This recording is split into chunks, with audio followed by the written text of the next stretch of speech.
for that. I know there'll be questions from people listening today, and I have some myself, but I'm going to wait and keep them for the panel discussion, and we'll move straight on to the work done by Jim Cavaye and Saleena Ham.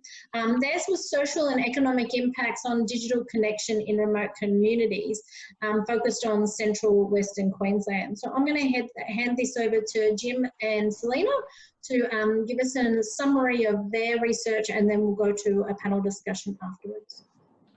Thanks, Trudy. And let me just start by saying it's just such a pleasure to see so many familiar faces and former colleagues, particularly Trudy, Ben, Hurriyet, Saleena, and Christy. It's just absolutely wonderful to see you, and thanks for the opportunity to be involved in this. And before I went crazy and moved south, we were all working together, of course. So. But yes, I just wanted to work with Saleena on this presentation to just outline some of the key results we found from our work in far western Queensland. So let me just share this presentation if you can see that. So this work was really about the social and economic impacts of digital connection. So it was all about how do communities take advantage of digital connection, and what might be some of the issues that could help those communities make the most of having fast broadband and mobile phone connection. So this work was sponsored by a number of partners. Certainly Rural Economies Centre of Excellence was a key part. While this has got University of Southern Queensland plastered all over it, it's really RECoE that this contributes to.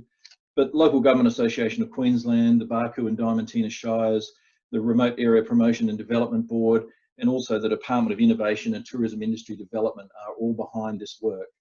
So this work was conducted from 2016 right through until 2019. So the question was really about how do remote communities take best advantage of digital connection, and what needs to be done to help them really foster their economy and community through digital connectivity. So there were two case study local government areas that were chosen to investigate this situation. And these two shires were part of the Barcoo and Diamantina Digital Connectivity Project. These two shires were left out of the NBN. They were not going to get fast broadband. They were only going to get it through the satellite connection. And there was a lot of lobbying that went on. Bruce Scott, the Mayor of Barcoo Shire, was instrumental in lobbying to get access to digital connectivity for both of these shires. And so the work was focused on those two shires gaining that access and then working out what might be the impacts of that. So there were 5 case study communities, 3 in the Barcoo Shire, Jundah, Stonehenge and Windorah, and in the Diamantina Shire, Birdsville and Bedourie. Now, these are pastoral communities, and their basis has been pastoral economies for a long time, but of course they've moved into being tourism economies now as well. So digital connectivity is really important, particularly when you think about towns like Birdsville, which is not just a tourism community, it's an event tourism community, and what might be the impacts economically around that. So they're the 5 case study communities, and this is the environment that we're talking about. So very remote, huge pastoral stations and very small communities. And the communities ranged in size from 50 people up to about 250. And of course, you've got iconic things like the Birdsville Hotel and the Birdsville Races as part of this as well. So in 2016, in November 2016, the fibre optic cable that joined all of these 5 communities into the NBN was connected. So this was part of a federally funded project and state government funded project to get fibre optic cable under the ground into all of those communities. So they have essentially a capital city service in that they have fibre to the premises for key services and fibre to the node for everyone else. And I'll explain that in a moment. They also have mobile phone. So there were mobile phone towers erected in each one of those 5 communities. The red and white pillar here is the mobile phone tower in Bedourie. They had to actually reduce the size of it to allow for the airport, believe it or not. But all of them have mobile phone coverage now within about a 20 to 30 kilometre radius of each town. So this is the timeline of the work. So in 2016, there was a baseline assessment done of the social and economic characteristics of these 5 communities prior to connection. So there was no mobile phone connection, and there was only very, very dodgy internet connection. And that was done through local dongles and through the satellite. So some people did have connection, but it was very, very dodgy. And then in November 2016, this is what happened. The mobile phone was connected, the SkyMuster satellite was upgraded, and for key services, there were 4 key services: the police station, the health clinic, the local government office, and the local school, all had fibre to the premises. So the fibre optic cable entered the building, and they had, in theory, a capital city service. All other businesses and residences had fibre to the node. So that was done in late 2016. Then in 2017, a year after that, we assessed social and economic characteristics. And again in 2019, we did it yet again. So we've got this longitudinal study of what the impacts have been for the community of having that connectivity. And that was done by face-to-face interviews. So we had interviews with businesses and local residents and people at council and school, police station, everywhere. And we also did so-called Likert scale scores. These are just scores of how people rated things, you know, somewhat low, somewhat high, that kind of thing. So scores went from 0 to 6, 0 being absolutely nothing or no change, and 6 being, you know, really quite significant. So it was very much a qualitative analysis of what people were saying and what their experiences were, but there was quantitative analysis. Whenever we could get quantitative information, we would try and get that.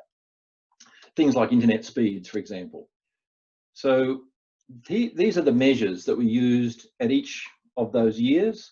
So we looked at the reliability and performance of connection.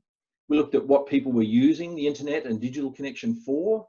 We looked at people's skills and their interest in gaining more skills in digital activity.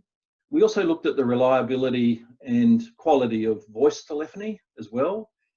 But we also looked at, obviously, social characteristics, access to services, what the economic characteristics might have been, things like, are new businesses forming? Is the activity of businesses increasing or decreasing? Are there people that are looking at actually expanding their business? And we also looked at specific businesses. If someone owned a business, we wanted to know what specific changes occurred in their business as a result of digital connection. So these were the interviews that we did. They're the 5 communities on the left, and they're the various years, and they're the number of interviews that were done. Again, these are small communities, but these were all face-to-face interviews, and many of the people were repeat people each year. Not all of them, but many of them were. So we were getting a pretty consistent set of responses from people. So each year we did between 50 and 60 interviews across the 5 communities. So, and this is what these are what the interviews were like. This is the Stonehenge Hotel. So these were how the interviews were done. So the key findings, and Saleena, feel free to dive in here.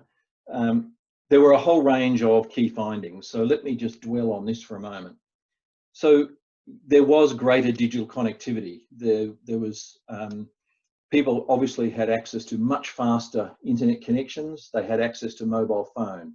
So they were able to do a whole lot of things digitally that they never were able to do before.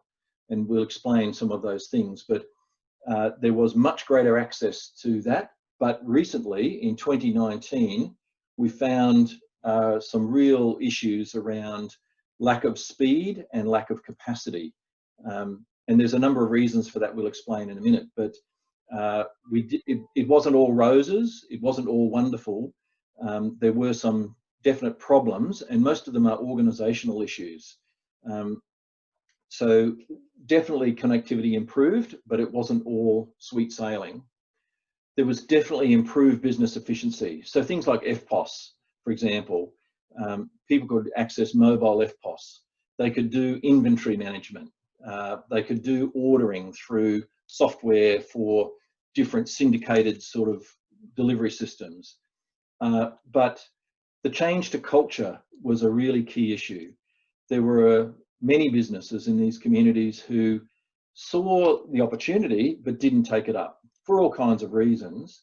There were also people who just said, well, you know, my business is going fine. There's no real need to change much at all. I could get a website, but I'm not really sort of all that fussed about it. I'm happy to have things just continue the way they are. So one of the biggest learnings is it's not just about the physical connectivity that's important. It's about business culture and the change in business culture that's required to support businesses making the most of digital connectivity. There was much greater social connection. People found that they were connecting a lot more using digital connectivity, and all of the fears that people expressed early on about digital connection replacing face-to-face personal contact were not realised. People made the most of having connection to social media and to email and to be able to send out messages and connect with family who were away. All of those social connections were really building as a result of digital connection, but they were also going down to the pub or going down to the rural fire brigade and having a drink, or, you know, they were connecting face to face as well. It didn't replace it. So it sort of added value to that. And in these remote communities, that social connection to distant family and friends is really, really valuable. And digital connectivity really added value to people's lives. There were people who were connecting with their grandchildren and children and kids in boarding school and those sorts of things on a regular basis because of the digital connectivity. It made a big difference to people's lives. And also people were connecting locally. They were sending messages to their mate just up the street, and they were able to do that using social media. Another key finding was it was critically important for tourism. Some of these communities are really moving into being tourism communities, and it was critically important. Digital connection was critically important for tourism-based businesses to offer services, to offer accommodation, to provide road updates, you know, all that sort of information and promotion. But it was also critically important to attract people. So most of the tourists are grey nomads, and grey nomads strongly had a preference for communities that had digital connection for a number of reasons: for safety, for connection with family, and many grey nomads still run a business, and they needed that connectivity to do that. Community organising was made easier.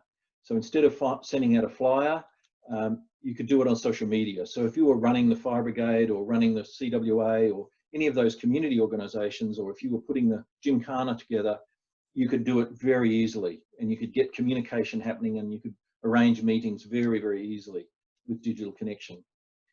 I'll dwell on these slides and then I'll move on. Other key findings were improved access to services. So people still access local services.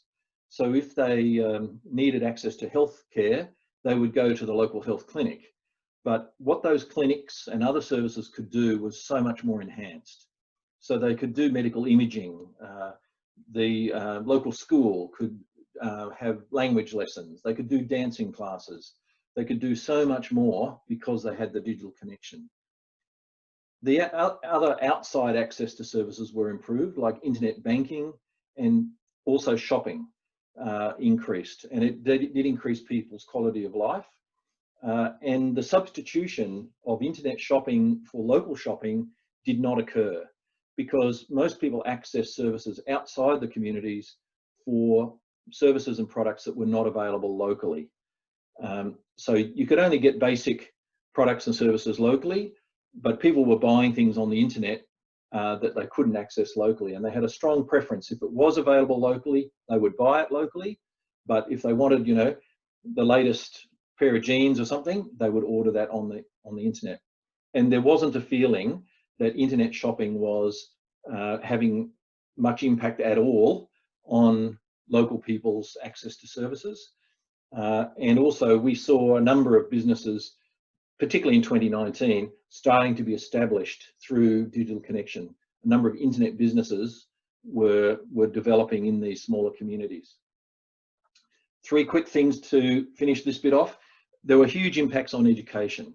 The ability of people to access education was one of the most significant benefits, both in terms of children at school and children doing distance education. They could do so much more with good digital connection, and also adults who were studying externally. It was impossible to do that before digital connection, and now people were starting to get involved in higher education through digital connection. It was having a major impact on those communities.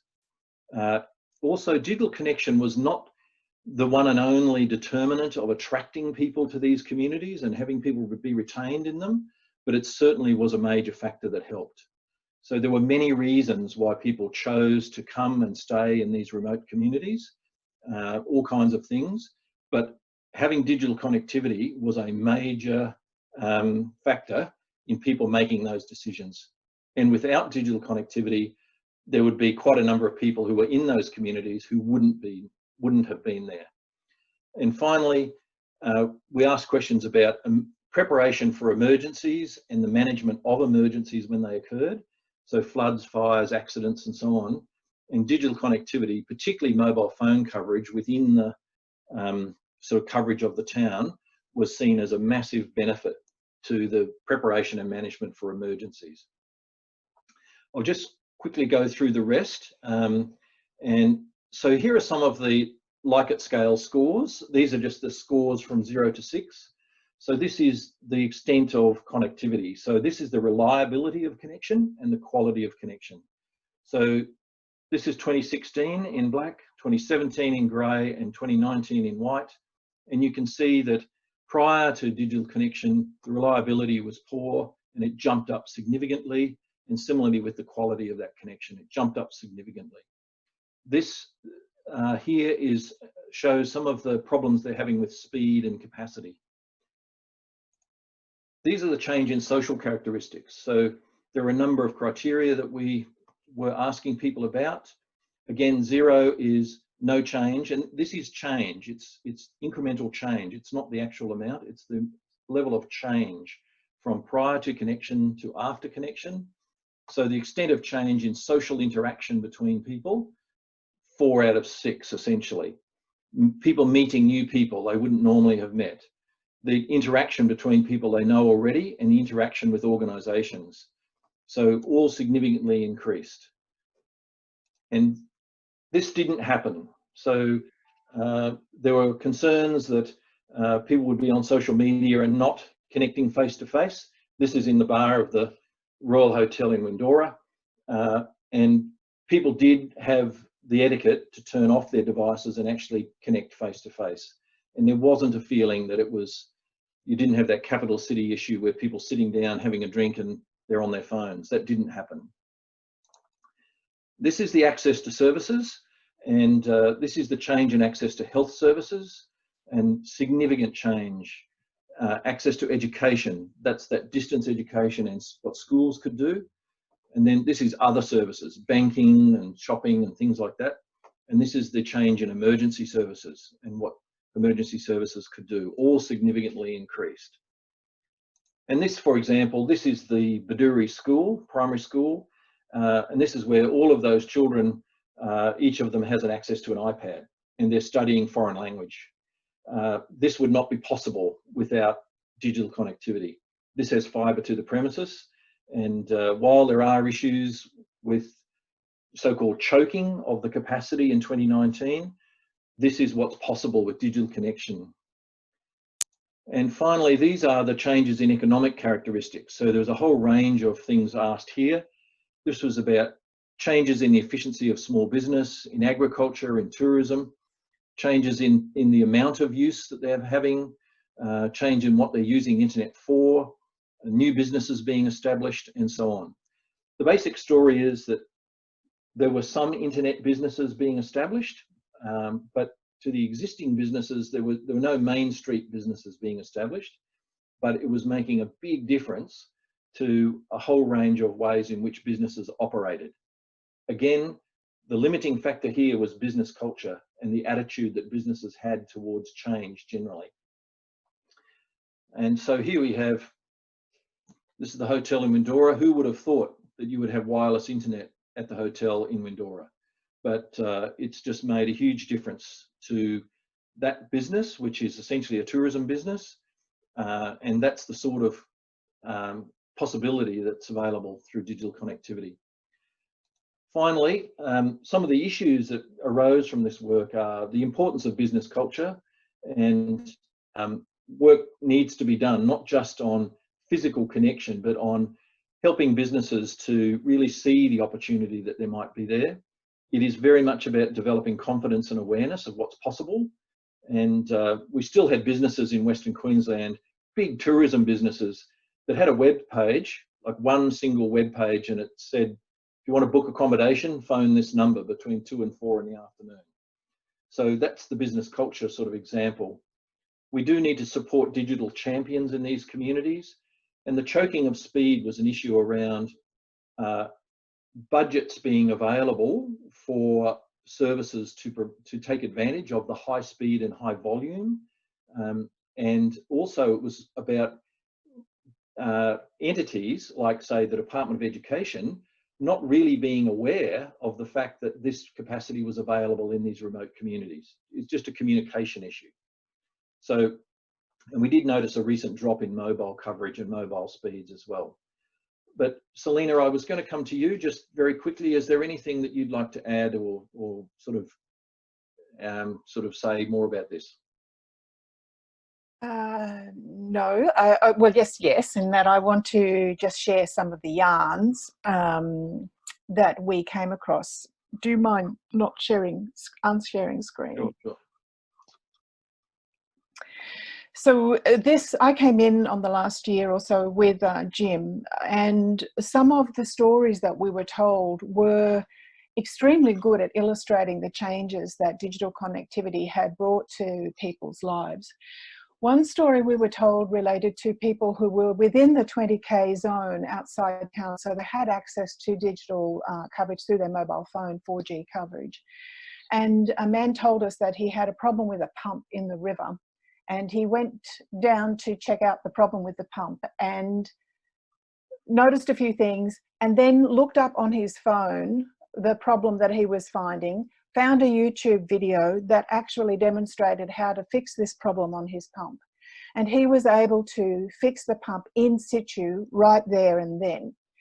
He said that if he had not had access to the mobile phone for that guidance and how to solve that problem, he would have had to pull the pump out, transport it back to the homestead, transport it several hours into town to Longreach, we'll leave it there, wait for it to be fixed, pay for it to be fixed, transport it back to the river, reinstall it. I mean, hours of time and expense all saved because he was able to access his those instructions on the phone. We found other ways in which it was affecting people's quality of life. We found that there were partners who were coming to join people who had jobs in the community, and those partners were coming because they could access educational services, tertiary education services for themselves. They could access services for their children, that is, that they could go and have specialist gymnastics instruction via Zoom so that their child could perform, be videoed and Zoomed through, and then being given instruction. That meant that the family could be united. They had not been united for some years. He'd been working up there some time without his family. We found that people were able to access specialist allied health services such as speech therapy direct from their home for children who were living with them in the community. In one school, and this was often led by younger people, this innovative uptake of new ways of doing things often was associated with younger people in the community who were already familiar and attached to using technology. So in this example, the local school had a young teacher who on their social media asked people who had become connected to the community through their Facebook community page, tourists passing through the community, extended family members, they asked them if they would keep their shopping dockets that was at that time running a campaign that would provided sporting equipment for schools. And through their Facebook page, they asked people to keep and send their supermarket dockets back to the school, and they were able to access thousands and thousands of dollars of sporting equipment because people from this extended network gave them their shopping dockets. And in another example of that, this tiny little community has a Stonehenge has a footy tipping competition that has members around, well, certainly Queensland and longer, but certainly a very extended community that are all part of the Stonehenge pub's footy tipping comp. It's a very, very powerful way of them having a sense of connection to the community.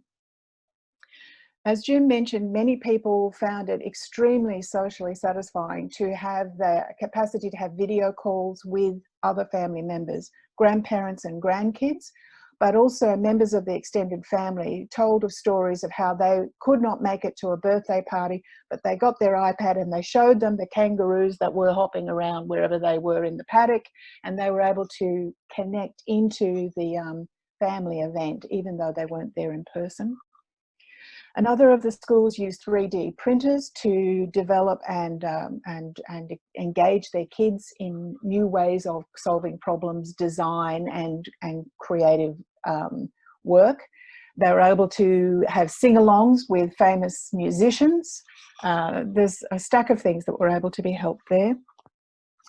We had small businesses that a lot of the new economic activity was not visible to people in the community because it was online.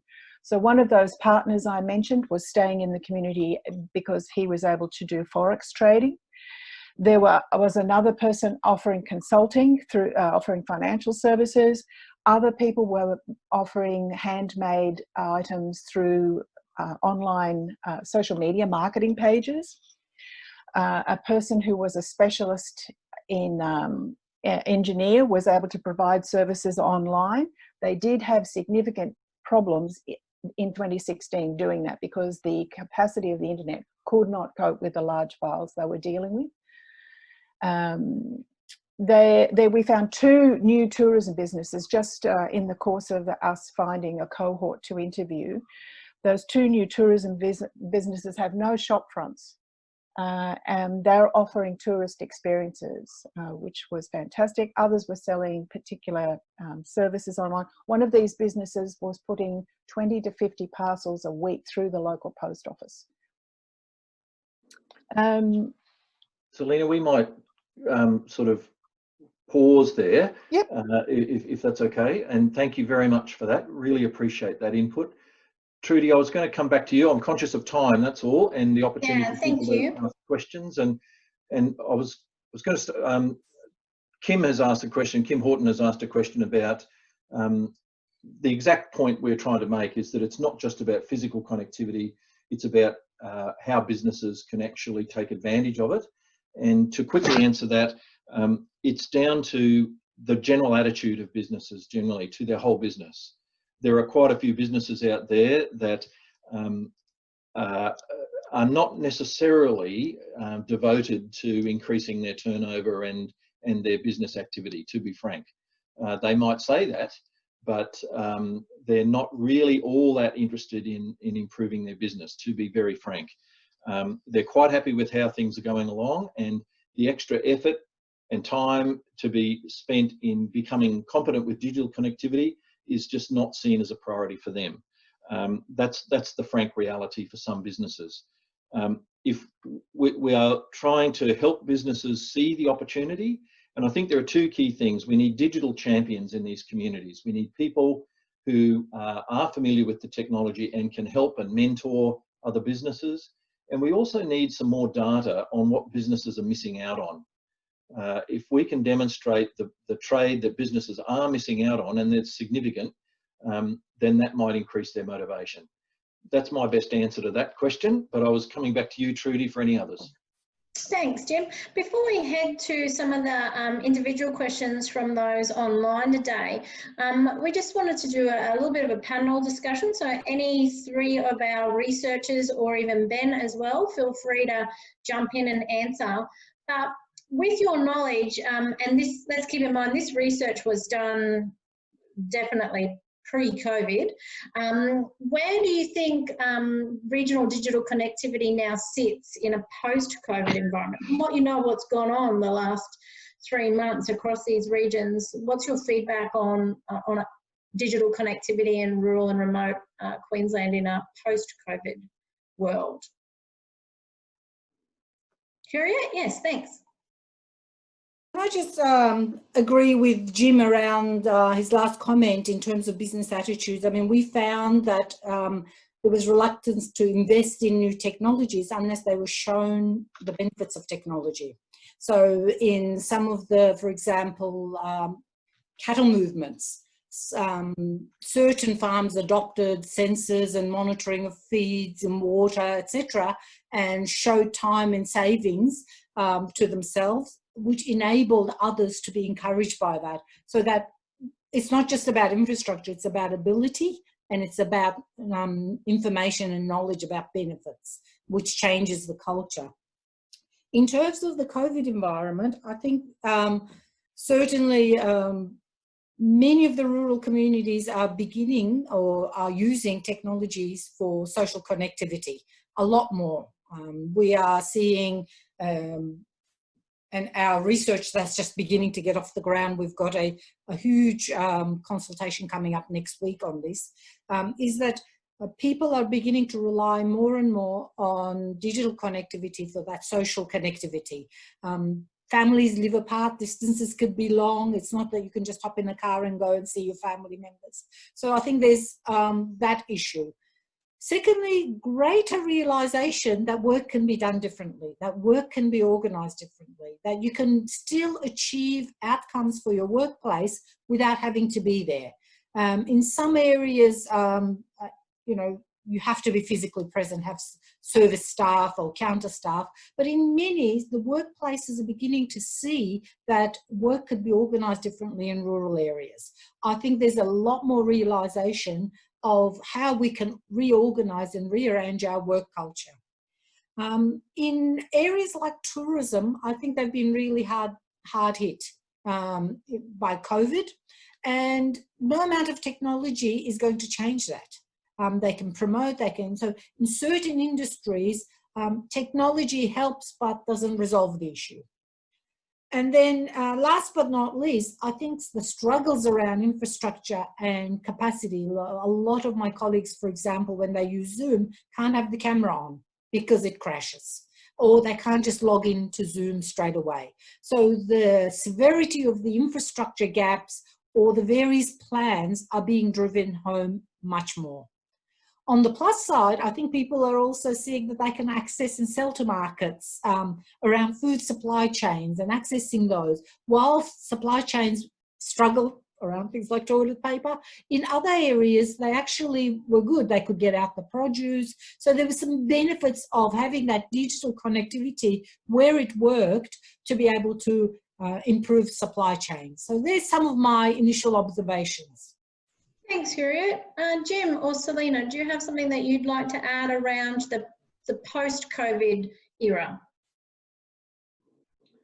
What COVID has done is it's helped us all become much more familiar with digital connection and the use of digital technology. It's taken away the fear factor for a lot of people, and it's allowed us to become a bit more familiar with it. Now, these people in these remote communities were probably having to use that digital connectivity anyway, but I think that one of the sort of perverse benefits of COVID is that we will have people of all ages across regional Australia with much more confidence and familiarity with digital connection, and that's a damn good outcome. Thanks, Jim. Saleena, have you got something to add on that?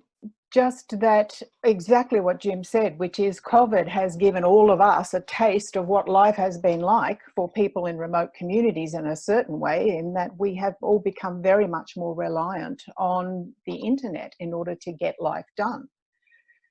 And imagine not having that, because that has been the experience and still is for many people in remote and regional communities. Thank you.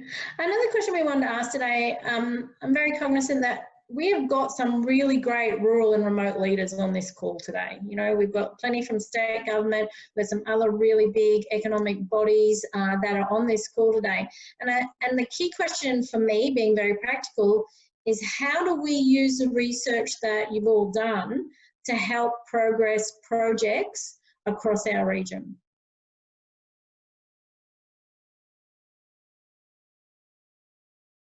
Anyone on the panel? Thanks, you. Yeah, I'll have a stab at it.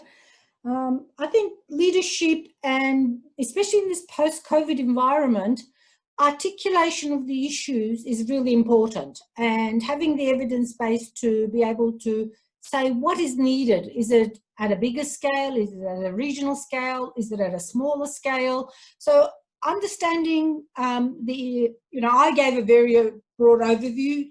Jim and Saleena gave an in-depth, but our research pretty much, just hearing Jim and Saleena for the first time, there's a lot of overlaps in terms of what we found and what they found. So understanding what does that mean for your locality, place-based, is really critical. And, you know, while we did look at place-based, each of these studies have been place-based, what have we recommended? So we have a number of recommendations, but also what is going to work on the ground that's needed, and to also get a convergence of sectors and people and organisations is important to drive those agendas. So our research could be a catalyst for that initial conversation. Secondly, it's evidence. It's evidence-based. If you're going to request or take action or advocate to policymakers, private investors, use it as an evidence base to be able to progress some of those key issues in the region. Three, it'll help build further, encourage what's the gap, identify what we haven't picked up, so that we can then do other research, or government can invest, or other researchers can invest for further evidence base to guide decision making. But ultimately, for me, I think it's important that there's a connection in terms of what the research is saying and what the communities want. What are the aspirations of the communities? Sometimes there's a mismatch at that kind of communication. And how has the research confirmed or not confirmed what the aspirations of those communities that we've looked at? We've tried to, both Jim and us, RECoE is generally very practice focused, community oriented. We have those principles in mind. We espouse place-based approaches, as well as doing the higher order analysis. But at the end of the day, it's what the communities want. And also, you know, for example, ours were one particular type, whereas Jim and Saleena's were over time. Have those aspirations and issues changed over time? And what are the directions that you need, you know, each region needs to be looking at in terms of future strategizing? And finally, you know, I've worked in regional and remote areas now for well over nearly 2 decades. It's about seeing the extent of the problems as they come in the research and putting our differences aside for going forward for our place. A lot of the times we find that, you know, individual institutional conflicts or regional variances stop that collaboration. So use the research to build that collaboration. Thanks. Jim and Saleena, anything you've got to add to that? How can we use this research to get more projects, you know, change on the ground? Well, I think that there are a lot of communities across regional Australia that are looking to improve their digital connectivity. And I think this research is important to allow them to make much better informed decisions and to recognise what some of the social and economic implications are, both good and bad, and so that they can go into it with both eyes open and be prepared for the implications and consequences of the input or of the connectivity. But I'd agree absolutely with Hurriyet's point about evidence. I think we need to have a solid evidence base, both quantitative and qualitative, to allow us to make a much more solid argument about being able to get the investment in infrastructure so that digital connectivity can be expanded into rural and remote Australia. And I'll also make the point that it's not just remote communities that are struggling with digital connectivity. We all know places that are pretty close to rather urban centres that have pretty crappy internet and mobile phones. So, you know, we need an evidence base to justify the filling of those black spots as well. Thanks, Jim. Saleena? Well, it's just essential infrastructure. You cannot, the internet is no longer an option for those who wish to engage economically, socially. It's just a critical piece of information, more critical or as critical as roads. This is not news, but in terms of working on including these communities as part of the whole economic community and social community of Australia, they need to have high-speed access in order to be part of us. I noticed in both of your presentations today, like all three, but in the research, Hurriyet, you actually said that there's still a lack of evidence base, and Jim, I heard you say we still need more data around, you know, what difference does this make to a business's bottom line. What do you see are some of the gaps still in that evidence base out there? From my perspective, we need a much more clear evidence base about what businesses are missing out on by not taking advantage of digital connection. And this is not to sort of give them a guilt trip about, you know, getting their digital act together. We're not trying to force people to do things, but I think businesses need to have the chance to be more aware of what's possible through digital connectivity and what the potential costs are of not taking advantage of the technology. I think evidence around those things would be really important to supporting businesses moving towards the digital economy. And I just think at the same time, we've got to make sure that businesses are supported. It's not just, hey mate, get your digital act together. There's got to be a pathway. There's got to be a way in which they can put their toe in the water and they can have a supported pathway to get better at it. Thanks, Jim. Hurriyet, did you have something to add? I think we still don't know enough about adoption and that kind of behavioural change in terms of rural regional communities and digital adoption and attitudes. I think we need to do more there. I also think that we don't have enough about the nature of developing digital literacy. I think we need some evidence there. And the third area is, you touched upon it, the regional leadership.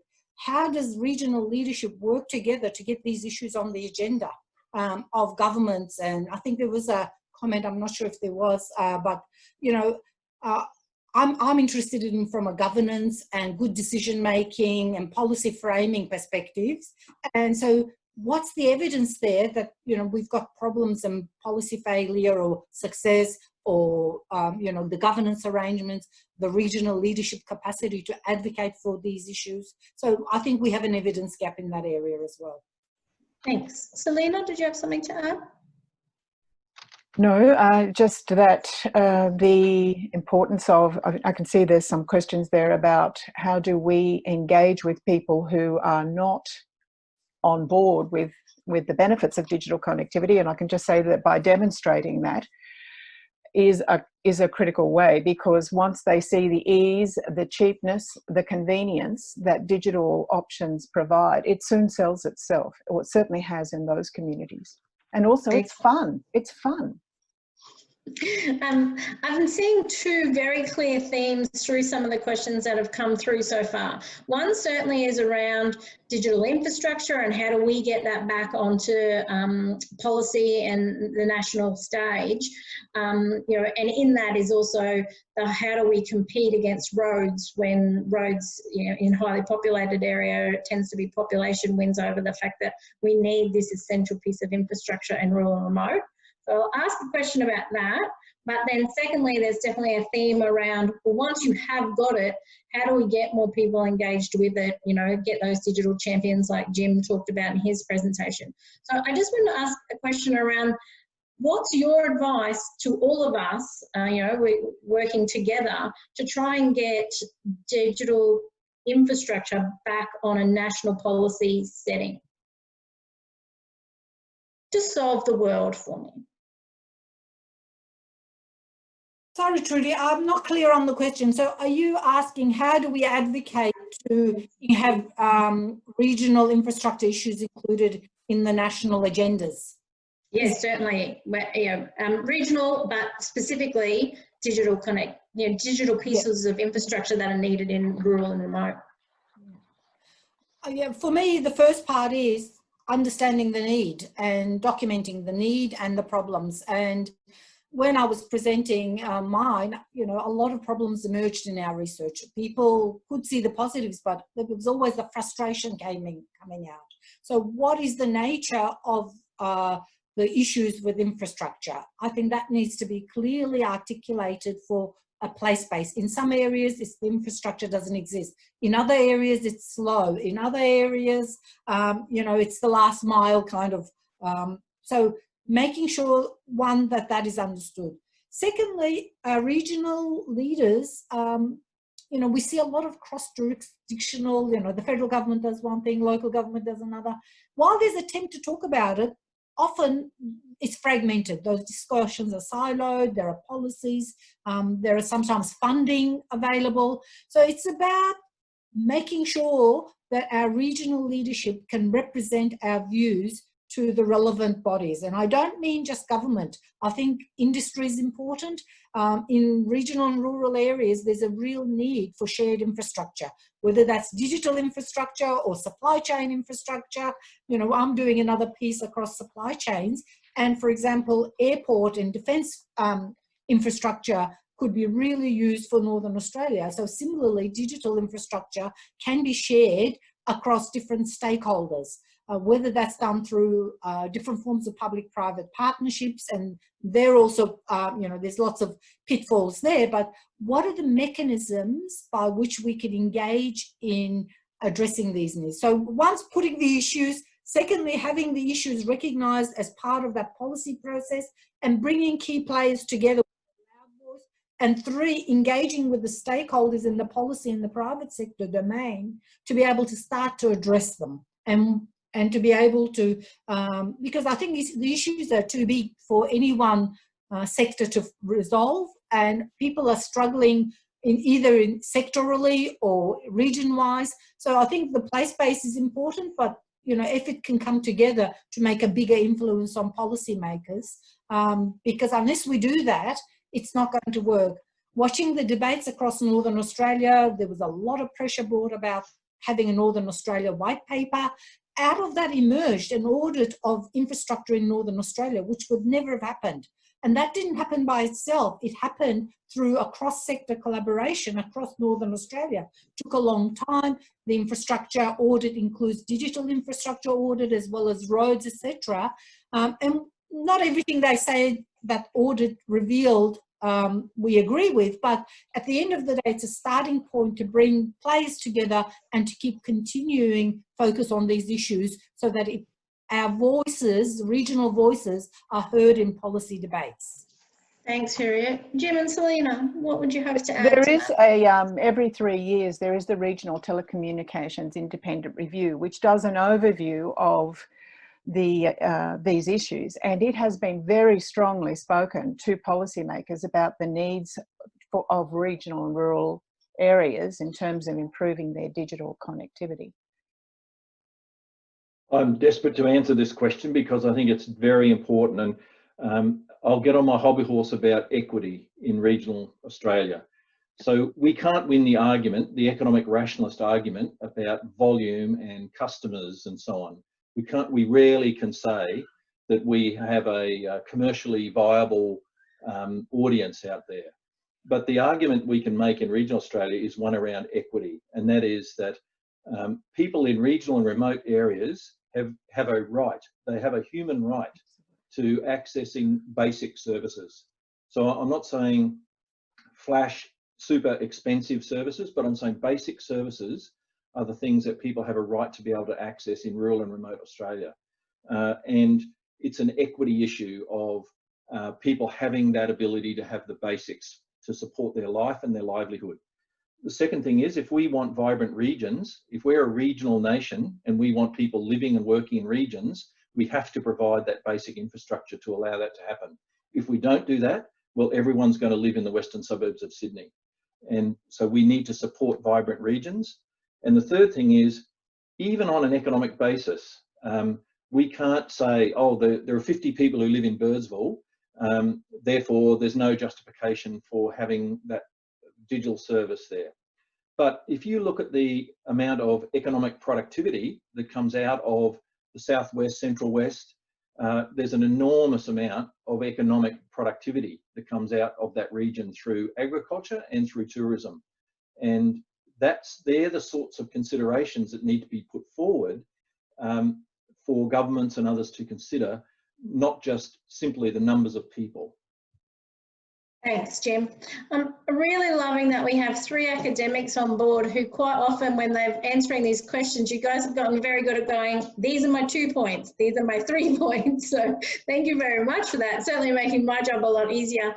I know we're hitting 1:30, but we do still have 58 people interested in this topic online at the moment. So we know it's a hot one. So I just want to go again to that second theme that's coming up in the questions here.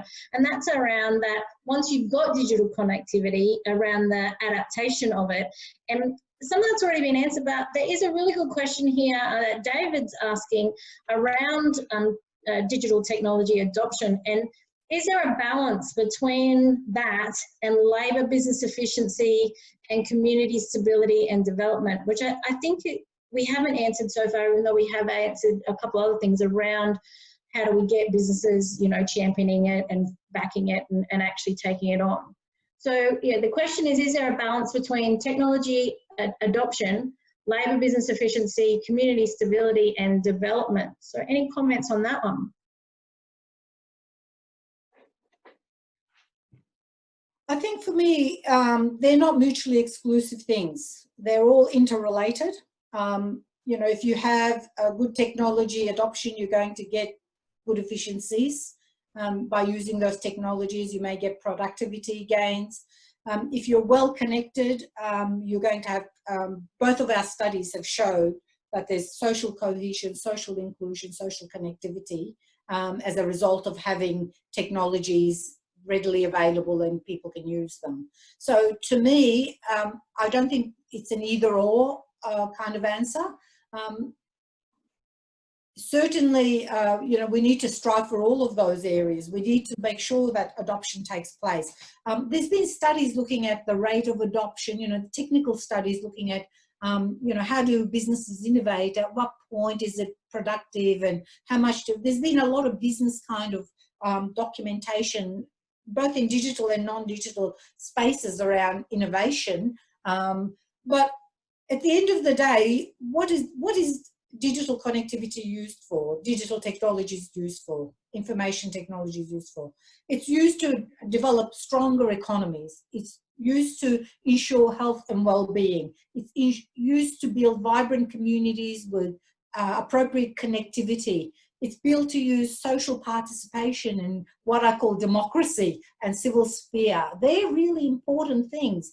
It's used to build efficiencies in our businesses and productivity in our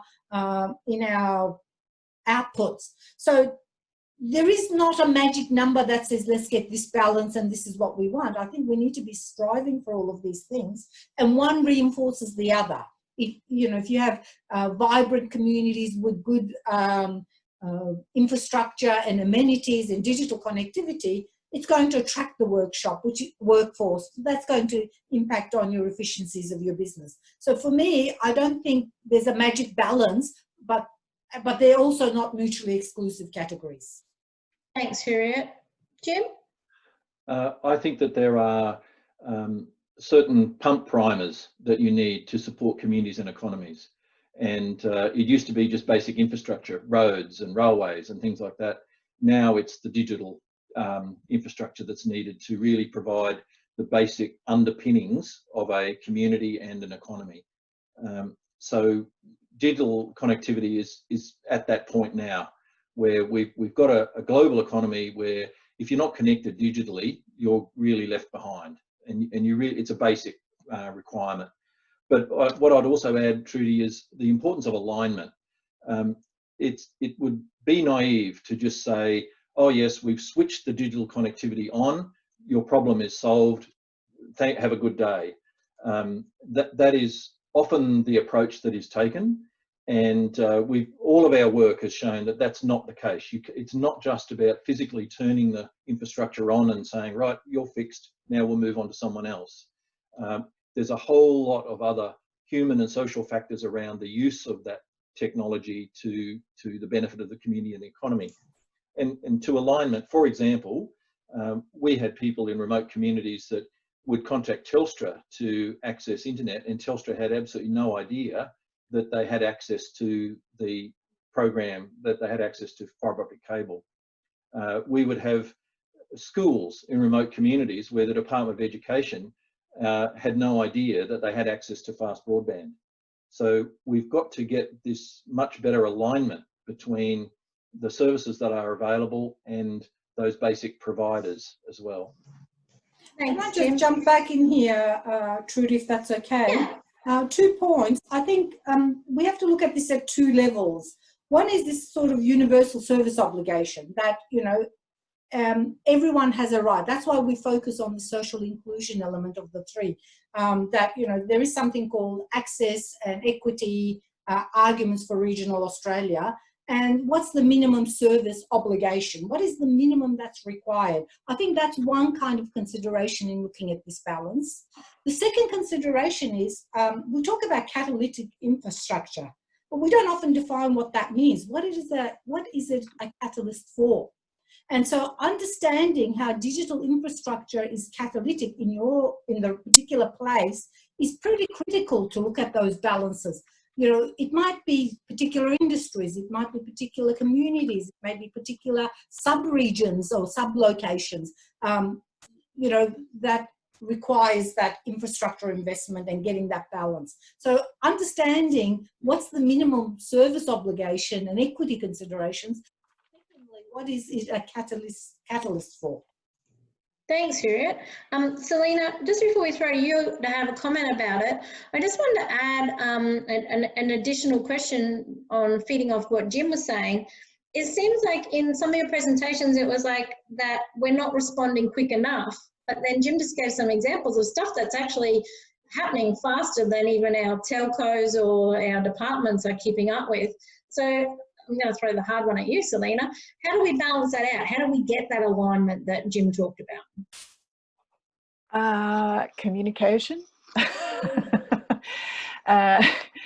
We definitely found that there wasn't everybody through the agencies. There were sometimes policy blocks which had been put in place, as you said, to only provide a limited amount of data on the premise that they were only able to access a limited amount of data. And there was ignorance through the chain about how that was actually stopping the capacity being utilised until we turned up to measure the data. People were frustrated, had contacted their agencies, had tried to solve the problems and weren't able to. We had a big business, Jim also mentioned this, that was not a really big business. I'm going to sort of give it away, but they were not able to access a lot of big data services that would have been extremely popular in the community because their head office, which is located out of town, said, oh, you can only use the satellites, too expensive. But actually they had NBN. In order to bring everybody together, as long as with what Hurriyet was saying, is that minimum service does not equate to token service. A minimum service has to be able to provide the equity that Jim was referencing, so that people can actually do what they need to do to bring education, to bring business opportunity, to bring connection to the world. It's not okay if they still have to go up a hill to send the text or get up at 1 o'clock in the morning to upload their big files. So I don't know that that's actually answered your question, but basically Some good examples though. Thanks, Saleena. the communication of all to get us on the one page so that we can line up working together to achieve those opportunities being harnessed. Thanks. Given we've gone over time, I think it's been a really good discussion and a lot discussed. I'm going to throw at each of you. If you had to say 2 things that you think are priority next steps to actually help digital connectivity in our rural, regional, remote, what are your 2? And Jim, I'll start with you because you're not on mute. So 2 things that you think are the priority things that would need to happen next that the people listening can get behind. I think we need to have people in these communities that are able to mentor and support others in the use of digital connection. They are definitely out there, and I think that it happens naturally, but I think that that's a really important component of these communities making the most of digital connection. And I think there also needs to be some stronger support for businesses who really want to move into greater use of digital technology. I'm not quite sure what that looks like, but it's not an easy thing for businesses to suddenly find religion about digital connection. It often is a very gradual learning process where they try things and they don't work and they move, and so support in that kind of gradual development of their skills is important. Thanks, Jim. Hurriyet, 2 things that you would add that you think are the priority for leaders to continue with? Well, I think is the development of a common vision or a unified approach in whatever the scale we're talking about, whether it's a town or a municipality or a region, and develop some strategies looking at access, affordability, and basically looking at infrastructure and what are the key issues using the existing evidence. And the second one is building capacity, enabling businesses and those that are vulnerable to be able to build capacity. That could be businesses, small businesses, it could be elderly, it depends on your locality, but to build capability. I think capability and digital literacy are really important. So one is that kind of looking at the overall in a place-based advocacy to government and vision, putting your vision and your case, and secondly, the enabling. Excellent, thanks. Saleena, your 2. I am just going to do 1, which is that this came about because of the 2 mayors in these areas, and particularly Bruce Scott, got religion, if you like, about the digital connectivity capacity, and they were loud. So I would say be loud about it, believe it's right and justified for people in these communities to have the same qualities of communication capacity as elsewhere.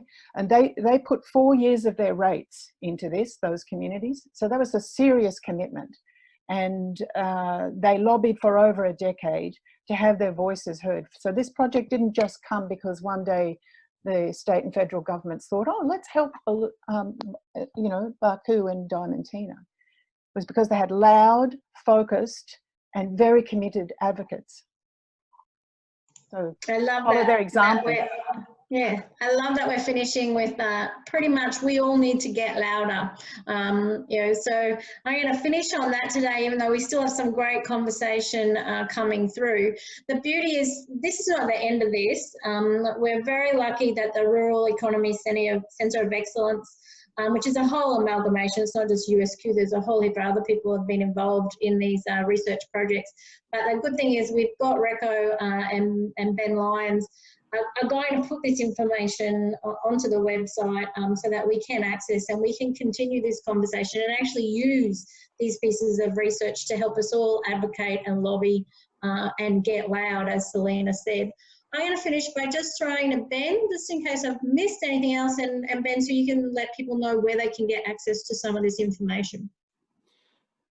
Thanks, Trudy, and thank you to our panellists, particularly to Jim coming all that way from Tasmania. That's a lot of pedalling to get it up here, mate, going up against the slope as well. Thank you, Hurriyet, coming down from Cairns, and for your great insight into this, and thank you also, Saleena, and thank you also to the audience and the questions. I will download these questions in a text file and do a bit of a summary document and might circulate them with our panelists. I'll also work out how to put such a large 2-hour recording up on our website, but it will be put up there. Bear with me while I deal with my own technical deficiency and digital adoption problems. But then also, we'll also look out on our website, the ruraleconomies.org.au, where we've got a new round of a few more of these webinars coming up on value chains, another one on tourism and disaster recovery, which I think will be very interesting for this audience. But again, it's been great to do this series, and I can't thank our researchers enough on the hard work they put in, and also to you, Trudy, on helping on this topic. I'll close off there. It's a little bit early. It's always good to finish early, I think. But again, it's been great to see you all here, and we'll see you again. We're going to have a couple of weeks off, but we'll be back very soon with our next webinar series. So look out on the airwaves for that. Anyway, thank you to everyone. Thanks, everyone. Bye. Thanks, Ben. Bye. Thanks, Errol.